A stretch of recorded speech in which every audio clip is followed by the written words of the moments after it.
Next on News Channel 20 at 6, President Barack Obama speaks about Ebola, the newest strategy to stop the disease from further spreading in the U.S.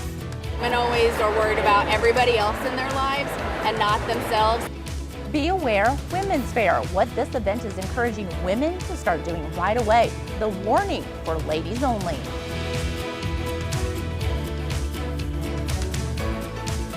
Good evening and thanks for joining us. I'm Lindsey Hess. President Barack Obama is urging Americans to stay calm tonight as government investigators are on alert for more cases of Ebola. Meanwhile, the CDC's new rapid response teams are ready to help hospitals anywhere Ebola is detected.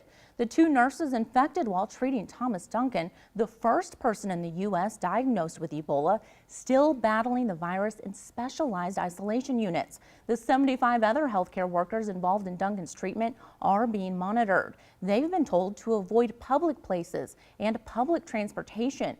Before that ban was issued and before Amber Vinson was diagnosed, she flew from Dallas to Cleveland and back. The CDC now saying the nurse may have already started showing symptoms at that time. More than 100 people in Ohio, including other passengers and Vinson's family members, are now being monitored as a precaution. We look at the most involved and detailed tracking of individuals that had direct blood and body fluid contact. Meanwhile, another Dallas healthcare worker who handled Duncan's blood samples is now in quarantine on a cruise ship. Even though she's not showing symptoms, the Carnival Magic cruise ship with more than 3,600 people on board is heading back to Texas. U.S. Senator Mark Kirk, however, is joining other Republicans calling for a travel and visa ban. Kirk says the public isn't confident that the president and the Centers for Disease Control are ahead of the Ebola threat. He was wrong about how fast we had to move.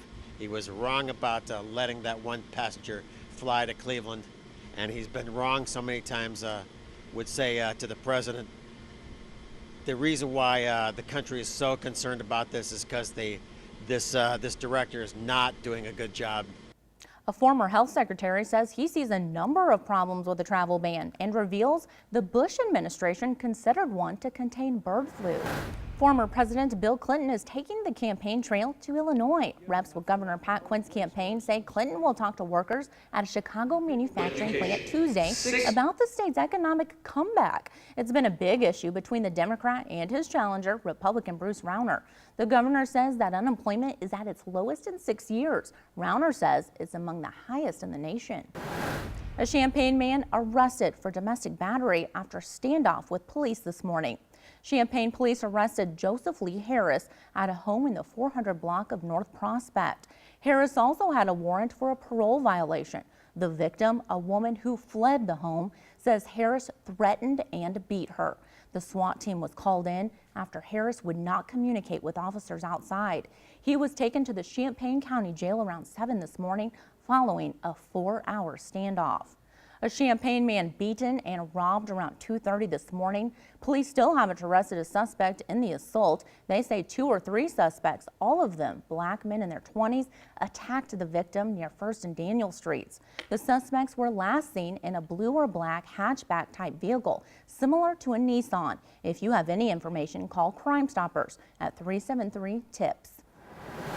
It's time for women to take care of themselves. In fact, it's a must. That's the message behind the Be Aware Women's Fair in Springfield today, which coincides with Breast Cancer Awareness Month. You're worried about your husband, you're worried about your kids, you're worried about your family. And today is the day to celebrate you. And even if it's only one time a year, to come out and focus on your health and your well-being, because if you're not in a good position, you can't do a great job at being Superwoman and taking care of everybody else. This Be Aware Fair is all about bringing awareness to women's health and local businesses. A new international event is here in Springfield at the Illinois State Fairgrounds. The first battle of the nation's International Tournament of Chivalry has come to the U.S. Team USA will battle these international visitors in medieval-style battles. This event has brought people from all over the states to Springfield. Great for the community. It's great for the state of Illinois. You've got people flying into Chicago, charter buses, and it's great for the public to be able to see knights in full armor doing a medieval tournament. It's full contact. It's a new sport and it's growing. Team USA is hoping that the Illinois State Fairgrounds will become their permanent home. This is the first time most Americans will have a chance to meet the Warriors that they have been streaming online for years. Still ahead on News Channel 20 at 6, Giving Back to Springfield Schools. A special fundraiser was held today for Springfield District 186, how you can help donate books to help students and teachers. And it's now time for playoff soccer. Many teams in Central Illinois playing in their regional title matches. Who will keep their season alive? That's later in sports.